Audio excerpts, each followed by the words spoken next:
আমাদের কর্মবিরতি কঠোর থেকে কঠোরতর দিকে যাব। আজকে আমরা সকল রিডিং বই জমা দিয়েছি জিএম স্যারের কাছে।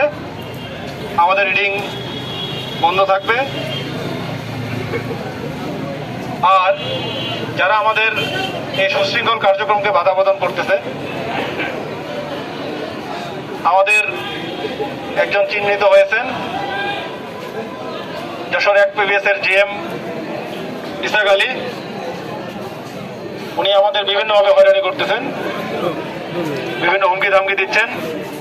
তো যেখানে 80টি পল্লী বিদ্যুৎ 40,000 কর্মকর্তা কর্মচারী সব এক হয়েছে, সেখানে আপনি একা কি করবেন? আপনার কিচ্ছু করার নাই। আমরা এখনো শান্ত আছি। এই জন্যই জুতার রাজাকার হিসেবে ঘোষণা করে 80টি PBS একযোগে তার কুশব উত্তোলিকা দাহ করা হয়েছে।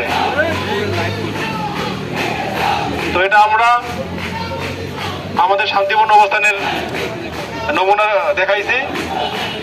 এর উপরে যদি কেউ আরো সাহস করে, তাহলে আমরা আরো কঠোর দিকে যাব। এর দায় দায়িত্ব জিএমকে নিতে হবে এবং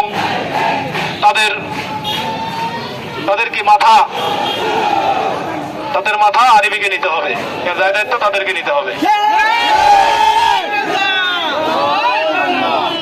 আমরা হুঁশিয়ারি দিতে চাই যে আমাদের এই শান্তিপূর্ণ কর্মসূচিতে আমরা কেউ বাধা প্রদান করবেন না, কেউ রাজাকারি করবেন না, কেউ দালালি করবেন না।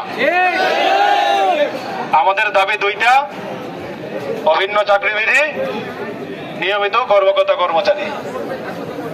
আমরা বৈষম্য নিয়ে বাঁচতে চাই না।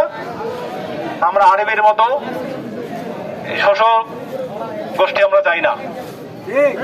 স্বাধীন দেশের নাগরিক, আমরা স্বাধীনভাবে চাকরি করতে চাই, স্বাধীন নিয়ম নীতির মধ্যে আমরা থাকতে চাই। তাদের এই